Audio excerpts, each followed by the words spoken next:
Good morning, dear students. So, আজি আৰু এটা নতুন video' regarding chapter number 2 structure of atom এইটো আমি আৰম্ভ কৰিম ফ্ৰম পেজ নম্বৰ 5। ইয়াৰ নোটখিনি মই লাষ্ট ক্লাছত দি দিছিলোঁ, আজি তোমালোকক কালি বুজাই দিওঁ এইখিনি। চ' আজি যোনটো আমাৰ টপিকছ হৈছে সেইটো হৈছে charge to mass ratio' of electron, আৰু এইটো কোনে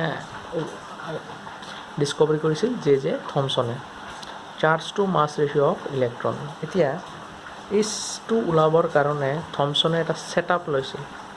ছেটআপ মানে সেই কেথড ৰে পাৰ্টিকেলটোৰ যোনটো এক্সপেৰিমেণ্ট আছিল আমি যে কৰিছিলোঁ ইলেক্ট্ৰিক ডিচাৰ্জ টিউবত বা নাইবা কেথড ৰে ডিচাৰ্জ টিউবত যোনটো এক্সপেৰিমেণ্ট কৰা হৈছিল তাৰে কিছুমান মডিফিকেশ্যন কৰিছে জে থমছনে।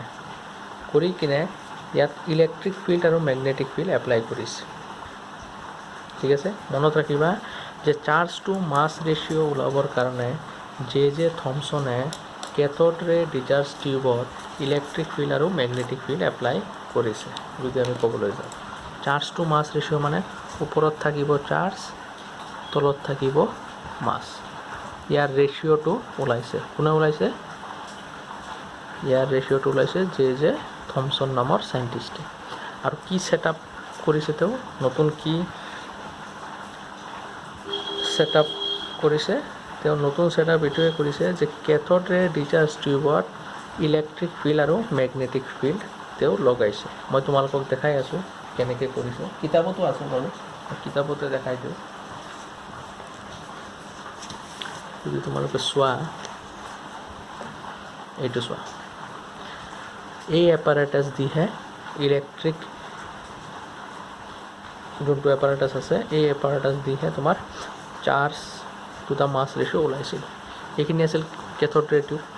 এইটো চোৱা, ইফালে এটা আছে, ইফালে এটা আছে। এইটো হৈছে ইলেক্ট্ৰিক ফিল্ড। এই নৰ্থ আৰু চাউথ এইটো কি? Magnetic field. ইয়াত দুটা ফিল্ড এপ্লাই কৰা হৈছে, ইলেক্ট্ৰিক ফিল্ড আৰু মেগনেটিক ফিল্ড। ঠিক আছে, আমি ইয়াতে অলপ বুজি লওঁ, পিছত নোটত বুজি ল'ম। চ' চাৰ্জ টু মাছ ৰেচিঅ'ৰ কাৰণে ছেটআপটো কেনেকুৱা আছিল? এনেকুৱা আছিল। আৰু এইটো কোনে কৰিছিল? জে থমছনে কৰিছিল। যে কেথড আৰু এনডৰ ওচৰত ইলেক্ট্ৰিক ফিল্ড আৰু মেগনেটিক ফিল্ড এপ্লাই কৰিছে। ঠিক আছে, এতিয়া শুনা, আমি জানো কেথড ৰশ্মিবোৰ কি ষ্ট্ৰেইট লাইনত যায়, যেতিয়া কোনো ধৰণৰ ফিল্ড তাত আমি ব্যৱহাৰ নকৰোঁ। ঠিক আছে, ধৰি লোৱা মেগনেটিক ফিল্ডটো নাই, খালি ইলেক্ট্ৰিক ফিল্ডটো আছে, এইটো আৰু এইটো ফিল্ড আছে। তেনেহ'লে দেখা গৈছে যেতিয়া আমি ইলেক্ট্ৰিক ফিল্ড লওঁ কেথডটো কি চাৰ্জ হয়? কেথড পাৰ্টিকেলবোৰ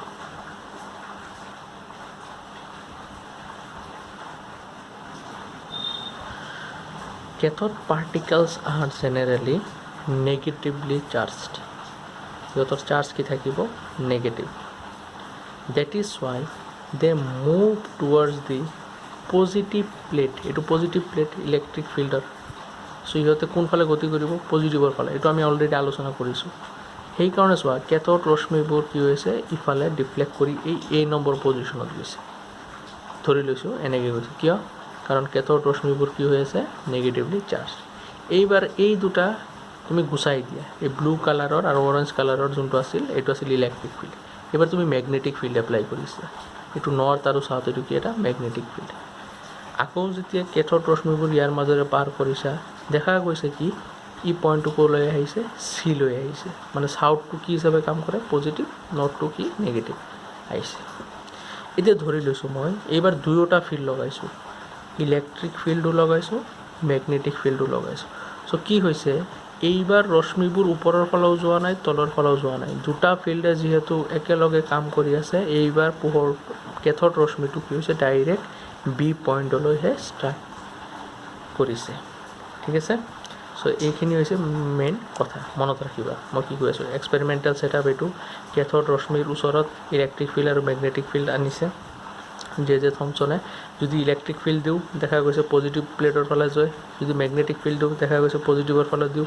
আৰু দুটা ফিল্ড যেতিয়া এপ্লাই কৰোঁ কেথড ৰশ্মিবোৰ পুনৰ আগৰ নিচিনাই ষ্ট্ৰেইট লাইনত মুভ কৰে। ঠিক আছে, এইখিনি আছিল ছেটআপ। নেক্সট আমি পইণ্টকেইটা চাই লওঁ কি কি আছে।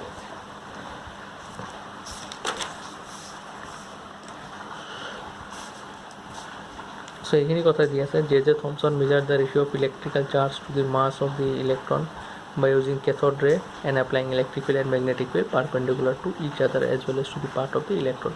Electric field আৰু magnetic field কি হ'ব লাগিব perpendicular, ঠিক আছে 90 ডিগ্ৰী হ'ব লাগিব দুটা ফিল্ড, সেইটো কৈ দিলোঁ।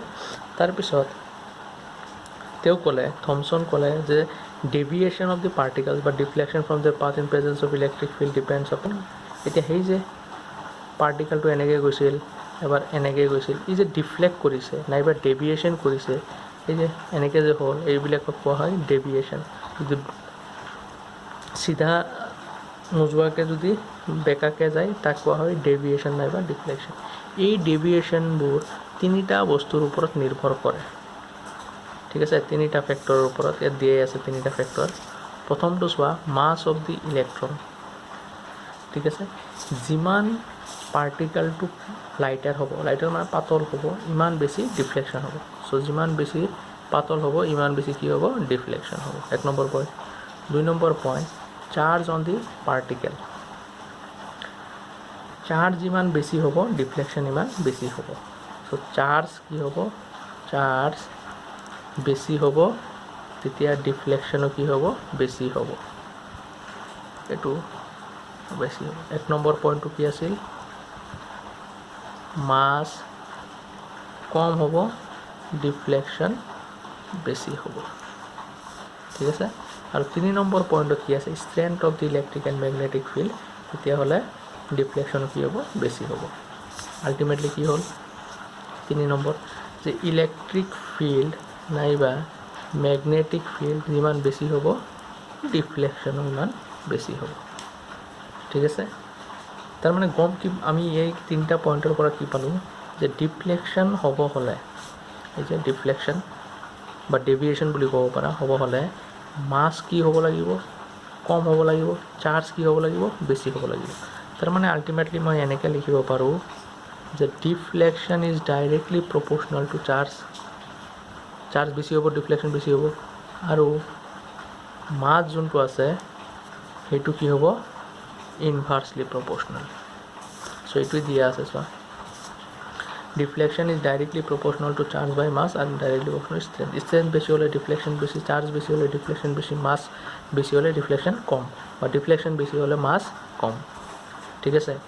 ফৰ জিৰ' ডিফ্লেকশ্যন, এইটো চোৱা জিৰ' ডিফ্লেকশ্যন মানে কি, যেতিয়া কোনো ধৰণৰ ডিফ্লেকশ্যন নাই, কেথড ৰশ্মিবোৰ চিধাকৈ গৈছে, ইয়াতে ইলেক্ট্ৰিক ফিল্ড আছিল আৰু ইয়াতে মেগনেটিক ফিল্ডো আছে, ঠিক আছে। যেতিয়া কোনো ধৰণৰ ডিফ্লেকশ্যন নাই চিধাকৈ গৈছে, সেইটোক কোৱা হয় জিৰ' ডিফ্লেকশ্যন। সেই জিৰ' ডিফ্লেকশ্যনটোৰ ওপৰত নিৰ্ভৰ কৰি যে থমছনে এটা পাৰ্টিকুলাৰ ভেলু ওলালে চাৰ্জ বাই মাছ। চাৰ্জটো জেনেৰেলি ইৰে বুজায়, মাছটো এনেকৈ বুজায়, এম ই মানে মাছ অফ ইলেক্ট্ৰন, ঠিক আছে। ই মানে কি কেপিটেল ই মানে স্মল ই মানে চাৰ্জ, এম ই মানে মাছ।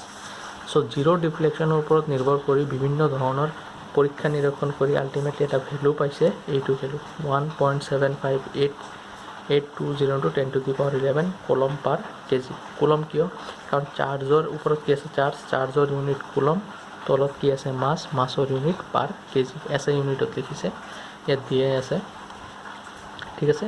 এই ভেলুটো তোমালোকে মনত ৰাখিবা, the value for charge by mass ratio' কোনে ওলালে, যে থমছন ওলাইছে, ঠিক আছে, মনত ৰাখিবা এইটো। চ' নেক্সট আমি আগবাঢ়োঁ, নেক্সট পেজত চাই লওঁ কি আছে, চাৰ্জ অন দি ইলেক্ট্ৰন। এইবাৰ আমি ইলেক্ট্ৰনৰ চাৰ্জ কি সেইটো ওলাম। আগৰ যোনটো এক্সপেৰিমেণ্ট আছিল ইয়াত আমি কি ওলাইছোঁ, চাৰ্জ টু মাছ ৰেচিঅ', আমি ওলালোঁ এতিয়া কি চাৰ্জ টু মাছ ৰেচিঅ'হে ওলাইছোঁ, ঠিক আছে 1 নম্বৰ। এইবাৰ কি ওলাম, চাৰ্জ অন দি ইলেক্ট্ৰন। এইটো এক্সপেৰিমেণ্ট কৰিছে তোমাৰ মিলিকেনন নামৰ চাইণ্টিষ্ট এজনে, তেওঁৰ ফেমাছ এক্সপেৰিমেণ্ট আছিল মিলিকেন অইল ড্ৰপ এক্সপেৰিমেণ্ট। এক্সপেৰিমেণ্টটো কি আছিল আমাক বাৰু নালাগে, জাষ্ট আমাক খালি তেওঁ সেই এক্সপেৰিমেণ্টৰ পৰা কি পালে সেইটোহে লাগে। তেওঁ ক'লে যে মিলিকেন অইল ড্ৰপ এক্সপেৰিমেণ্টৰ পৰা তেওঁ দেখিলে যে Q is equal to n e, ঠিক আছে। ইয়াত কিউ কি, এন কি আৰু ই কি মই তোমালোকক বুজাই দিওঁ। কিউ হৈছে চাৰ্জ, কিউ হৈছে কি টোটেল চাৰ্জ, ই মানে কি এটা ইলেক্ট্ৰনৰ চাৰ্জ, এন কি, এন এটা হ'ব পাৰে নেচাৰেল নাম্বাৰ, n = 1 2 3 এনেকৈ হ'ব পাৰে, ঠিক আছে। চ' সো মিলিকেনৰ অইল ড্ৰপ এক্সপেৰিমেণ্টৰ পৰা গম পোৱা গৈছে Q equal to n e. Q হৈছে কি টোটেল চাৰ্জ, ই মানে এটা ইলেক্ট্ৰনৰ, এন মানে তোমাৰ নেচাৰেল নাম্বাৰ বুলি ক'ব পাৰোঁ। দেখা গৈছে ইয়াৰ ওপৰত ভিত্তি কৰি বা এই এক্সপেৰিমেণ্টৰ কৰি ইলেক্ট্ৰনৰ ভেলু ওলাইছে -1.6 ইনটু 10⁻⁻19 কুলম বা 6 কুলম। ঠিক আছে, মাইনাছটো কিয়, কাৰণ ইলেক্ট্ৰনৰ চাৰ্জ নেগেটিভ কাৰণে মাইনাছ। ঠিক আছে, আৰু আজিকালি প্ৰেজেণ্ট ভেলু আমি এইটো লওঁ। তেতিয়া মিলিকেনে যেতিয়া কৰিছিলে -1.6 লোৱা হৈছিল, আজিকালি এইটো লোৱা হয়। চ' তোমালোকে জাষ্ট খালি মনত ৰাখিবা মিলিকেনৰ অইল ড্ৰপ এক্সপেৰিমেণ্টৰ পৰা আমি কি পাইছোঁ, ইলেক্ট্ৰিকেল চাৰ্জৰ এই সূত্ৰটো মনত ৰাখিবা, Q equal to n e, য'ত কিউ মানে কি টোটেল ইলেক্ট্ৰিকেল চাৰ্জ, ই মানে এটা ইলেক্ট্ৰনৰ চাৰ্জ, এন মানে নেচাৰেল নাম্বাৰ। চ' ইয়াৰ ওপৰত ভিত্তি কৰি মিলিকেনে চাৰ্জ অফ ইলেক্ট্ৰন কিমান পাইছিল, ইমানখিনি। এইটোৱে আমাক লাগে। ঠিক আছে, চ' আমি চাৰ্জ পাই গ'লোঁ। চাৰ্জ হৈছিল কিমান আমাৰ -1.6 ইনটু 10⁻⁻19 কুলম, মাইনাছ এটা আহিব। ঠিক আছে, নেক্সট আছে মাছ অফ ইলেক্ট্ৰন। এইবাৰ এক্সপেৰিমেণ্টটো কৰি আমি কি মাছ অফ ইলেক্ট্ৰন ওলাম। চ' মাছ অফ ইলেক্ট্ৰন ওলোৱা একদম সহজ পদ্ধতি চোৱা। আমি E/m ৰ মান জানো, charge by mass ratio' already জানো। ঠিক আছে, এইটো মই লিখিয়ে দিওঁ ইয়াতে, চাৰ্জ বাই মাছ ৰেচিঅ' কিমান 1. লিখি লওঁ আগতে, ৰ'বা। 1 ইয়াতে আছে চোৱা, 1.75820 ইনটু 10⁻⁸ এইটো চোৱা 11 কুলম পাৰ কেজি। নেক্সট চাৰ্জ কিমান ওলাইছে আমাৰ -1.6 ইনটু 10⁻⁻19 কুলম। ঠিক আছে, এতিয়া আমাক মাছ লাগে, mass of electron. Mass of electron মানে আমি কি কৰিব পাৰোঁ চোৱা, ই মানে চাৰ্জ, এই ইটো তুমি ইয়াত বহাই দিলা, E/m টো ইয়াত বহাই দিলে, আল্টিমেটলি এইটো কি হ'ব E/e ইনটু m e, হয়নে? এনেকৈ কাটি ল'লে হ'ল। কিন্তু চোৱা আমি এইটো নকৰি আমি ইৰ ভেলুটো জানো, হয়নে? ইৰ ভেলু কিমান দিয়া আছে 1.6 ইনটু 10⁻⁻19 কুলম। E/m ৰ ভেলু কিমান দিয়া আছে 1.75820 ইনটু 10⁻11 কুলম পাৰ কেজি। চ' আল্টিমেটলি অংক কৰি কিমান পাইছে মাছটো 9.1094 ইনটু 10⁻31 কেজি। যিহেতু হৰটো কেতিয়াও নেগেটিভ হ'ব নোৱাৰে, চ' ইয়াত নেগেটিভটো আমি নিলিখোঁ, খালি মেগনিটিউডটোহে লৈছোঁ। ঠিক আছে, চ' আল্টিমেটলি কিমান পালা 9.1 ইনটু 094 ইনটু 10⁻31 কেজি। এইটো হৈছে ইলেক্ট্ৰনৰ মাছ। চ' এনেকৈ মাছটো ওলোৱা হৈছে। চ' কেনেকৈ ওলালোঁ আজি, প্ৰথমে চাৰ্জটো মাছ ৰেচিঅ'টো ওলোৱা হৈছে, তাৰপিছত মিলিকেনে অইল ড্ৰপ এক্সপেৰিমেণ্টটো চাৰ্জ অফ ইলেক্ট্ৰন ওলাই আহিছে, তাৰপিছত এই দুটা জনাৰ পিছত আমি মাছ অফ ইলেক্ট্ৰন ওলাই লৈছোঁ। ঠিক আছে, নেক্সট আমি চাওঁ। চ' এতিয়া আমি চাম ডিস্কভাৰী অফ প্ৰটন। প্ৰটন কেনেকৈ আৱিষ্কাৰ হ'ল। প্ৰটন মানে হৈছে এনড ৰেছ, ইলেক্ট্ৰন মানে হৈছিল কি কেথড ৰেছ। চ' প্ৰটন কোনে আৱিষ্কাৰ কৰিছিল, গল্ডষ্টেইন নামৰ চাইণ্টিষ্টে। তেওঁ সেই একে ধৰণৰ ইলেক্ট্ৰিক ডিচাৰ্জ টিউবত কামবোৰ কৰিছে।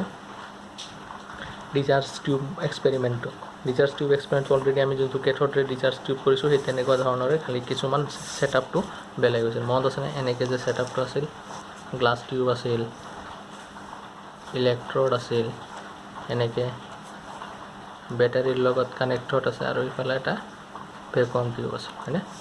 এইবাৰ কি ছেটআপ চেঞ্জ হ'ল চোৱা। এই ছেটআপটোত গল্ডষ্টেইনে কি কৰিলে, এইবাৰ ইয়াত কিছুমান গেছ ভৰাই দিছে। ঠিক আছে, আগৰটোত কিন্তু গেছ নাছিল, গেছ ওলাই দিয়া হৈছিল, এইবাৰ ইয়াত গেছ ভৰাই দিছে। ঠিক আছে, এইটো মাইনাছ বুলি দি দিওঁ, মাইনাছ হ'লে এইটো কি হ'ল তোমাৰ কেথড, আৰু এইটো তুমি পজিটিভ বুলি দি দিওঁ, এইটো হ'ল এনড। ঠিক আছে, এইবাৰ কি হ'ল, কেথডৰ ভিতৰত ইয়াতে হোল কৰিলে, আগৰটোৰ ক্ষেত্ৰত এনডৰ ভিতৰত হোল হৈছিল, এবাৰ কেথডত কি কৰিলে হোল কৰিছে আৰু জিংক সালফাইডৰ এটা ইয়াতে প্ৰলেপ দিলে ঠিক আছে আৰু যেতিয়া বেটাৰীটো অন কৰিলে দেখা গৈছে ইয়াৰ পৰা কিবা এটা ৰশ্মি এই কেথডৰ হোলৰ মাজেৰে পাৰ হৈ গৈ এই জিংক সালফাইডত যাই খুন্দা মাৰি ইয়াত পোহৰ জেনেৰেট হৈছে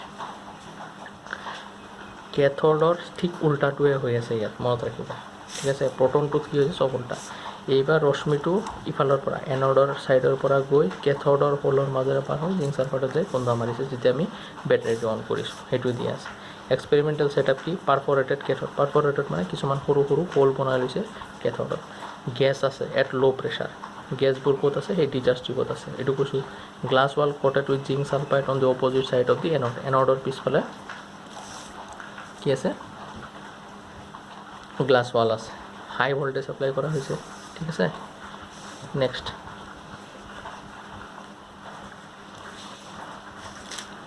এক্সপেৰিমেণ্টেল ৰিজাল্ট এতিয়া এক্সপেৰিমেণ্টেল ৰিজাল্ট কি পালে ৰিজাল্ট এই আগৰ নিচিনাই কেথড ৰশ্মিৰ নিচিনাই ৰিজাল্ট পালে যেতিয়া আমি হাই ভোল্টেজ এপ্লাই কৰিলোঁ কি হৈছে ইয়াৰ পৰা ৰশ্মিবোৰ ইয়ালৈকে পাৰ হৈ গৈছে এতিয়া ইয়াৰ ওপৰত ভিত্তি কৰি আমি কিছুমান ৰিজাল্টটো পাইছোঁ ৰিজাল্টটো আলোচনা কৰাৰ আগতে ইয়াত এটা ইম্পৰ্টেণ্ট কৈ দিওঁ এনড ৰশ্মিবোৰ আচলতে এনডৰ পৰা ওলোৱা নাই এনডৰ ফালত থকা এই গেছবোৰৰ পৰাহে ওলাইছে এইটো ইম্পৰ্টেণ্ট পইণ্ট মই নোট আকাৰে ইয়াত দি দিছোঁ চোৱা the and raise are not emitted from the and but R produced in the space between the and and the cathode এই যে কেথড আৰু এনডৰ মাজত যিখিনি খালী জেগা আছে ইয়াত কিছুমান গেছ থাকে মইতো কৈছিলোঁ গেছ আছে এই গেছবোৰে পৰাহে ৰশ্মিবোৰ গৈ ইয়াৰ মাজেৰে পাৰ হৈ জিংক সালফাইডত খুন্দা মাৰিছে নেক্সট চোৱা ইয়াতে কিছুমান ৰিজাল্ট কি পালোঁ আমি বৈশিষ্ট্য এনড ৰশ্মিবোৰো চিধাকৈ মুভ কৰে আৰু সিহঁতৰ চাৰ্জ কি পজিটিভলি চাৰ্জ হয় তাৰমানে কেথড ৰেজৰ উল্টাটোৱে ঠিক আছে এনড ৰশ্মিবোৰ গেছৰ ওপৰত নিৰ্ভৰ কৰে চাৰ্জ টু মাছ ৰেচিঅ' ইয়াৰো পোৱা যায় ইয়াৰো ইলেক্ট্ৰিক ফিল্ড আৰু মেগনেটিক ফিল্ডত ইটো ডিফ্লেক্ট হয় আগৰটোৰ ক্ষেত্ৰত নেগেটিভ আছিল কাৰণে পজিটিভৰ ফালে গৈছিল এইবাৰ এইটো পজিটিভ যিহেতু নেগেটিভৰ ফালে মুভ কৰিব ফিল্ডত চ' এইখিনিৰ ওপৰত ভিত্তি কৰি চবতকৈ পাতল গেছ যোনটো হাইড্ৰজেন গেছ সেই গেছৰ ওপৰত পৰীক্ষা নিৰীক্ষণ কৰি দেখা পালে যে প্ৰটনৰ চাৰ্জ সেই পাতল হাইড্ৰজেন গেছ যেতিয়া লোৱা হৈছে সেইটো মানে চবতকৈ লাইটেষ্ট গেছ আৰু স্মলেষ্ট গেছ বুলি ক'ব পাৰোঁ তাত থকা প্ৰটনৰ চাৰ্জ কিমান হৈছে 1.6022 × 10⁻19 কুলম চোৱা এই চাৰ্জটো ইলেক্ট্ৰনৰ চাৰ্জ একে আৰু ডিফাৰেঞ্চটো কি ইয়াত প্লাছ আছে আৰু ইলেক্ট্ৰনৰ ক্ষেত্ৰত তাত মাইনাছ আছে প্ৰটনৰো তোমাৰ charge by much ৰেচিঅ'ৰ value experiment কৰি মই সেইবিলাক এক্সপেৰিমেণ্ট বাৰু দিয়া নাই 9.58 × 10⁴ কুলম পাৰ গ্ৰামত লিখিছোঁ এইটো ঠিক আছে ঠিক তেনেকৈ তুমি চাৰ্জ জানা চাৰ্জ বাই মাছ ৰেচিঅ' জানা ইলেক্ট্ৰনৰ যেনেকৈ ওলাই লৈছোঁ মাছ অফ প্ৰটন আমি ভেলুটো কিমান পাইছোঁ 1.67 × 10⁻27 kg দেখা গৈছে যে মাছ অফ দি প্ৰটন ইলেক্ট্ৰনতকৈ বেছি চোৱা প্ৰটনৰ মাছ কি ইলেক্ট্ৰনৰ তুলনাত বেছি এই মাছটো প্ৰটনৰ মাছ আৰু হাইড্ৰজেনৰ মাছ প্ৰায় একে ঠিক আছে এইটো লিখা আছে this mass is nearly same as that of hydrogen atom next আছে আমাৰ ডিস্কভাৰী অফ নিউট্ৰন নিউট্ৰন কেনেকৈ আৱিষ্কাৰ কৰিছিল নিউট্ৰন মানে কি য'ত কোনো ধৰণৰ চাৰ্জ নাথাকে চাৰ্জ কি জিৰ' নিউট্ৰন কোনে আৱিষ্কাৰ কৰিছিল চেডউইক নামৰ চাইণ্টিষ্টে নিউট্ৰনৰ একচুৱেল মাছ কিমান 1.67 × 10⁻⁻27 মনত ৰাখিবা নিউট্ৰনৰ মাছ চবতকৈ বেছি মানে প্ৰটনতকৈ বেছি তাৰপিছত প্ৰটন চবতকৈ কম কাৰ ইলেক্ট্ৰন আচলতে নিউট্ৰনটো আৱিষ্কাৰ হৈছিল এটা এক্সপেৰিমেণ্টেল ছেটআপ দি যে আলফা পাৰ্টিকল যেতিয়া বেৰিলিয়ামত খুন্দা মাৰে তাৰপিছত আমি তাৰ পৰা নিউট্ৰন পাওঁ চোৱা এইটো বেৰিলিয়াম হয় 4টো তাৰ এটমিক নাম্বাৰ পাৰমাণৱিক সংখ্যা পাৰমাণৱিক ভৰ এইটো 9 এইটো হিলিয়াম হয় হিলিয়ামকে আমি কি ক'ব পাৰোঁ আলফা পাৰ্টিকল চ' আলফা পাৰ্টিকলে যেতিয়া এইটো এটা হিলিয়াম ধৰি লোৱা হিলিয়ামৰ মেটেল ই যেতিয়া ইয়াত খুন্দা মাৰাৰ লগে লগে এই বেৰিলিয়ামটো ক'লৈ ৰূপান্তৰ হয় কাৰ্বনলৈকে কাৰ্বনৰ এটমিক নাম্বাৰ 6 আৰু এটমিক মাছ 12 তাৰ পৰা এটা পাৰ্টিকেল ওলায় সেই পাৰ্টিকেলক কোৱা হয় কি নিউট্ৰনৰ চোৱা ওপৰত 1 থাকে তলত কি থাকে 0 তাৰমানে নিউট্ৰনৰ মাছ আছে চাৰ্জ নাই 0 চ' চাৰ্জ 0 ওপৰত মাছ আছে চ' এইখিনি আছিল ডিস্কভাৰী অফ নিউট্ৰন চ' আমি নেক্সট ক্লাছত মডেলবিলাক চাম চ' আজি ইয়াতে থাকক থেংক ইউ